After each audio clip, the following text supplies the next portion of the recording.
ஆரோக்கியமும் அறுசுவையும் சங்கமிக்கும் மாபெரும் FMCG எக்ஸ்போ அண்ட் ஃபுட் பஜார் 2025 நாள் டிசம்பர் 26, 27 மற்றும் 28 தேதிகளில். இடம் சென்னை ட்ரேட் சென்டர், நந்தம்பாக்கம். அனைவரும் வருக, அனுமதி இலவசம். இந்து தர்ம சேவா அறக்கட்டளை நடத்தும் சுதேசி திருவிழா நாள் 26, 27, 28. இடம் காமராஜர் கல்லூரி, தூத்துக்குடி. வணக்கம். செய்தி சுருக்கம். நேருக்கு நேர் மேடை ஏற தயாரா? ஸ்டாலினுக்கு EPS சேலஞ்ச். ஸ்டிக்கர் ஒட்டும் திமுக 5% திட்டம் பற்றி கேட்கலாமா? கள்ளக்குறிச்சியில் நேற்று பேசிய முதல்வர் ஸ்டாலின், திமுக ஆட்சியில் செய்த சாதனைகளில் 5%ஆவது அதிமுக ஆட்சியில் செய்திருப்பீர்களா? தைரியம் இருந்தால் பட்டியல் போடுங்கள் என்று அதிமுகவுக்கு பகிரங்க சவால் விட்டார். இதற்கு அதிமுக பொதுச் செயலாளர் பழனிசாமி பதில் சவால் விடுத்துள்ளார். அவரது அறிக்கை: ஓபன் சேலஞ்ச் விடுத்த முதல்வரே, நீங்கள் பேசிய கள்ளக்குறிச்சி மாவட்டமே எனது தலைமையிலான அதிமுக ஆட்சியில் உருவானதுதான். அதிமுக அரசின் சாதனை என்னவென்று கள்ளக்குறிச்சி அரசு மருத்துவக் கல்லூரியே சொல்லும். அதிமுக அரசின் திட்டங்களுக்கு ஸ்டிக்கர் ஒட்டுவதையே 95% வேலையாக கொண்ட முதல்வர் 5% திட்டங்கள் பற்றியெல்லாம் பேசலாமா? அதற்கு கொஞ்சமாவது தகுதி இருக்கிறதா? தமிழகத்தில் சட்டம் ஒழுங்கு, பெண்கள் பாதுகாப்பை சீர்குலைத்துவிட்டு ஆசிரியர்கள், நர்சுகள், அரசு ஊழியர்கள், மாற்றுத்திறனாளிகள் என அனைவரையும் நடுத்தருவில் போராட விட்டுவிட்டு காலரை தூக்கிவிட்டு பேசுவதற்கு வெட்கமாக இல்லையா? தேர்தல் பயத்தில் 20 லட்சம் மாணவர்களுக்கு இலவச லேப்டாப் தருவதாக அளந்துவிட்டால் மக்கள் நம்பிவிடுவார்களா? அரைகுறையாக கொடுக்கப் போவதை பெருமை பேச கூச்சமாக இல்லையா? முதல்வர் ஸ்டாலின் மூச்சிறைக்க வாசித்த பட்டியல், அவர் நடத்திய போட்டோ ஷூட்டுகளின் பட்டியல், இதேபோல் தேர்தல் வாக்குறுதிகளில் எத்தனை நிறைவேற்றினீர்கள் என்பதை வாசிக்க தயாரா? ஏதோ ஓபன் சேலஞ்ச் என்று சொன்னீர்களே, பல ஆண்டுகளாக உங்களுக்கு நான் வைத்த ஒரு ஓபன் சேலஞ்ச் நிலுவையில் இருக்கிறது. என்னோடு நேருக்கு நேர் மேடை ஏற தயாரா? அதிமுக ஆட்சி பற்றி என்ன கேட்டாலும் பதில் சொல்ல தயார். திமுக ஆட்சி பற்றி என் கேள்விகளுக்கு பதில் சொல்ல நீங்கள் தயாரா என்று பழனிசாமி சவால் விட்டுள்ளார். அமைச்சர் நேருவை புறக்கணிக்கும் அமைச்சர் மகேஷ் ஆதரவாளர்கள். திமுகவில் வெடித்தது பூசல். திருச்சி மாநகராட்சி பகுதிகளில் பாதாள சாக்கடை அடைப்பை நீக்குவதற்காக ரூபாய் 3.78 கோடி மதிப்பீட்டில் சூப்பர் சக்கர் ரீசைக்ளிங் வாகனம் வாங்கப்பட்டுள்ளது. திருச்சி மாநகராட்சி அலுவலகத்தில் நடந்த நிகழ்ச்சியில் வாகனத்தை அமைச்சர் KN நேரு கொடியசைத்து தொடங்கி வைத்தார். நிகழ்ச்சியில் திருச்சி கலெக்டர் சரவணன், திருச்சி மாநகராட்சி மேயர் அன்பழகன், ஆணையர் மதுபாலன், மண்டலக்குழு தலைவர்கள், கவுன்சிலர்கள் கலந்து கொண்டனர். ஆனால் துணை மேயர் திவ்யா, மண்டலக்குழு தலைவர் மதியழகன், இன்னும் சில கவுன்சிலர்கள் அமைச்சர் நேரு நிகழ்ச்சி என்பதால் புறக்கணித்துவிட்டனர். விழாவை புறக்கணித்த அனைவருமே அமைச்சர் மகேஷ் ஆதரவாளர்கள் ஆவர். சட்டசபை தேர்தலில் சீட் வாங்க திருச்சி மாவட்டத்தில் நேரு மற்றும் மகேஷ் ஆதரவாளர்கள் போட்டி போட்டு வருகின்றனர். மாறி மாறி தலைமையிடம் புகார் கோரி வருகின்றனர். இதனால் சில இடங்களில் இருவரது ஆதரவாளர்களும் மோதலில் ஈடுபட்டு வருகின்றனர். தேர்தல் நெருங்கும் சமயத்தில் திருச்சி மாவட்ட திமுகவினரிடையே கோஷ்டி பூசல் வலுத்திருப்பது கட்சி தொண்டர்களை கவலையடைய வைத்துள்ளது. அரசு விழா நிகழ்ச்சிகள் என்றால் டான் என வந்துவிடும் அமைச்சர் நேரு இன்றைய விழாவிற்கு கிட்டத்தட்ட 2 மணி நேரம் தாமதமாக வந்துள்ளார். கோஷ்டி பூசல் பஞ்சாயத்து தான் அதற்கு காரணம் என திருச்சி வட்டார திமுகவில் பேசிக் கொள்கின்றனர். 3 ஆண்டுக்கு முன் நேருவின் ஆதரவாளர்களுக்கும் திருச்சி சிவா எம்பியின் ஆதரவாளர்களுக்கும் மோதல் ஏற்பட்டது. திருச்சி சிவா வீட்டை நேருவின் ஆதரவாளர்கள் நொறுக்கினர். விவகாரம் போலீஸ் நிலையத்திற்கு போனபோது அங்கேயும் இருதரப்பினரும் கண்மூடித்தனமாக அடித்துக் கொண்டனர். பெண் போலீஸ் அதிகாரியே இடையில் சிக்கி காயமடைந்தார். திருச்சி சிவா வீட்டிற்கு சென்று நேரு வருத்தம் தெரிவித்த பிறகே அந்த மோதல் முடிவுக்கு வந்தது. விஜயின் வருகையால் திமுகவுக்கு வாழ்வா சாவா என்ற சூழலில் நடக்கும் சட்டசபை தேர்தலுக்கு முன் 2 அமைச்சர்களின் ஆதரவாளர்களிடையே கோஷ்டி பூசல் பொதுவெளியில் வெடித்திருப்பது திமுக வட்டாரத்தில் பரபரப்பாக பேசப்படுகிறது. மீண்டும் வீதிக்கு வந்த ஆசிரியர்கள் குண்டுக்கட்டாக தூக்கிச் சென்றது போலீஸ்.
சம வேலைக்கு சம ஊதியம் கோரிக்கையை வலியுறுத்தி சென்னை டிபிஐ வளாகத்தில் நேற்று முற்றுகையிட்ட இடைநிலை ஆசிரியர்கள் 1500 பேரை போலீசார் கைது செய்தனர். இன்று 2வது நாளாக மீண்டும் முற்றுகையிட தொடங்கிய 800க்கும் மேற்பட்ட ஆசிரியர்களை போலீசார் குண்டுக்கட்டாக கைது செய்து வேனில் ஏற்றினர்.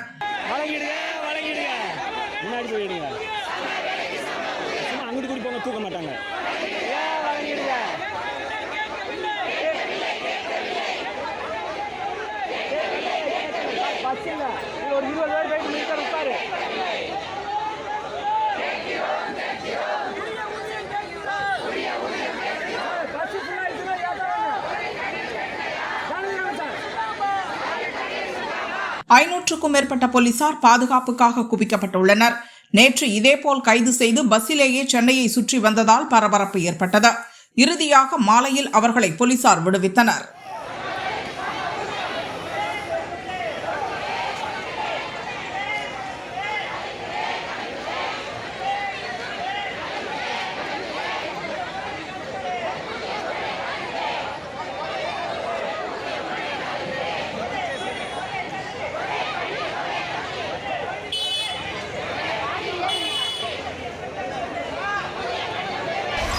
பிரதமர் முதல்வரிடம் பேச கல்விதான் கை கொடுத்தது. தமிழக முன்னாள் டிஜிபி சைலேந்திர பாபு நிகழ்ச்சி.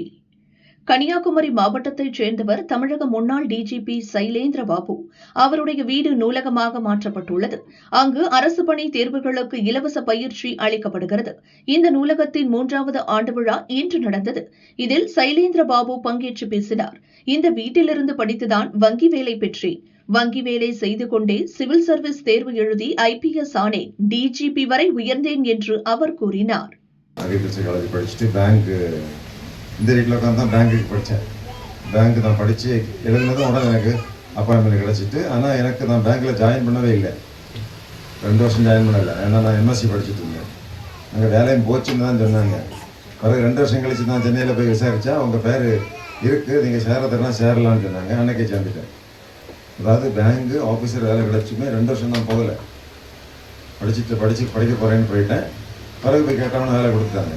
அப்படி இங்கேருந்து நான் பேங்கிங் எக்ஸாமினேஷன் படித்தேன். பிறகு IPSல வந்த பிறகு தமிழ்நாட்டில் சென்னையில் பெரிய பதவிக்கு வந்தேன். நான் முதலமைச்சர்கிட்டே டெய்லி பேசுவேன். அவர்கிட்ட உட்காந்து பல விவாதங்கள் நடத்துவோம். அவர் கூட உட்காந்து சாப்பிட்ருக்கேன். இந்திய பிரதமர்கிட்டயே பேசியிருக்கேன். அவர்கிட்ட உட்காந்து சாப்பிட்ருக்கேன். மத்தியான சாப்பாடு சாப்பிட்ருக்கேன். அந்த ஒரு சான்ஸ் எல்லாம் நமக்கு கிடச்சிது. அதெல்லாம் இந்த படித்ததுனால தான் அந்த மாதிரி ஒரு சான்ஸ் கிடச்சிருக்கு. அதனால் இங்கே உள்ள பிள்ளைகளுக்கு இது போன்ற சான்ஸ் வாய்ப்பு கிடைக்கணும் அப்படிங்கிற நல்ல எண்ணத்தில் தான். இந்த வீடு ரொம்ப பழைய வீடு, 100 வருஷம் ஆனது. இப்படி திரும்பி இங்கே பார்க்கும்போது நாங்கள் அப்பச்சி இல்லை தாத்தான்னு சொல்லுவோம். தாத்தான்னு கூட மாட்டோம், நாங்கள் அப்பச்சி தான். அப்பச்சி அவர் தான் வச்சுருக்காரு அந்த வீடு. அப்போ பெரிய அளவில் ஒரு அப்ரஷன் இருந்த இடம். இந்த தமிழ் பேசுகிறவங்களுக்கெல்லாம் அவ்வளோ மரியாதை கிடையாது. அவங்கெல்லாம் ரொம்ப கஷ்டப்படக்கூடிய காலங்கள். ஆனால் அவர் போல்டாக இவ்வளோ பெரிய வீடு கட்டி, இந்த வீடுக்கு இன்னும் அந்த அப்புறம் ஃப்ரீயாக தான் கிடக்கும். இப்போ தான் அவங்க எல்லாம் வீடு வச்சுருக்காங்க. ஸோ அவர் எழுதி வச்சுருக்காரு. அவருக்கு பேரையும் எழுதி 1922 எழுதி வச்சுருக்கு. 100 வருஷம் ஆயிருக்கு இந்த வீடு. ஸோ அந்த வீடை நம்ம சேஃப்கார்ட் பண்ணணும்னு சொல்லி அதை சரி பண்ணிட்டேன். என்கிட்டே ஒரு 2000 புக்கு இருந்தது. நான் டிபார்ட்மெண்ட் சேர்ந்த பிறகும் தொடர்ந்து படிச்சுட்டு தான் இருந்தேன்.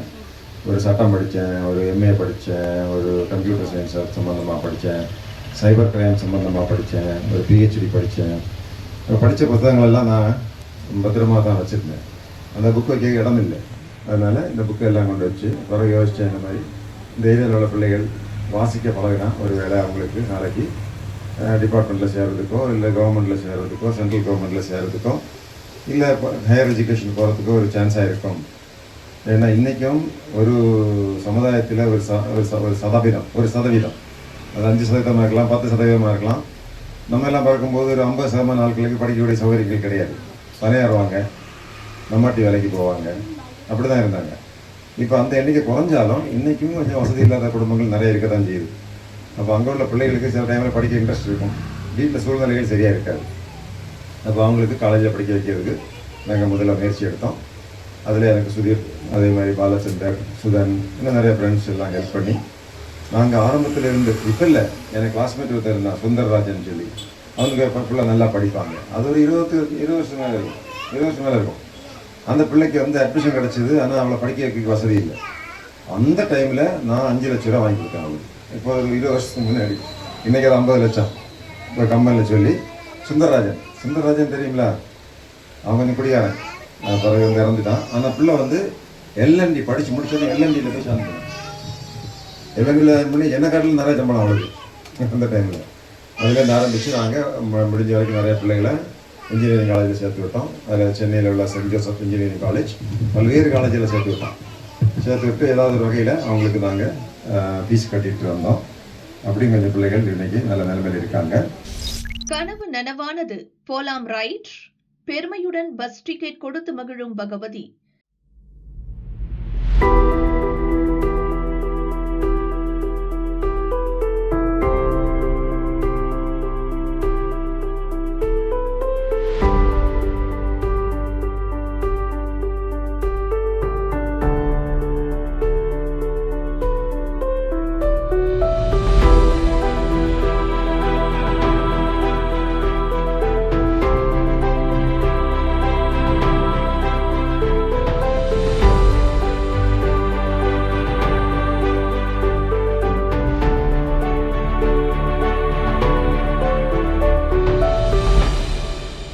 திருநெல்வேலி மாவட்டத்தின் முதல் பெண் பஸ் கண்டக்டராக 38 வயதான பகவதி நியமிக்கப்பட்டு இருக்கிறார்.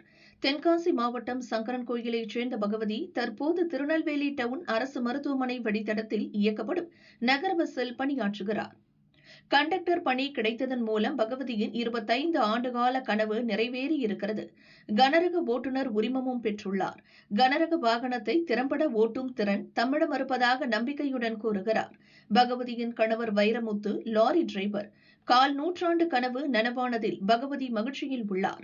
கண்டக்டராக பெண் இருப்பதை பார்க்கும்போது பாதுகாப்புடன் உணர்வதாக பெண் பயணிகள் தெரிவிப்பதாகவும் அவர் கூறுகிறார்.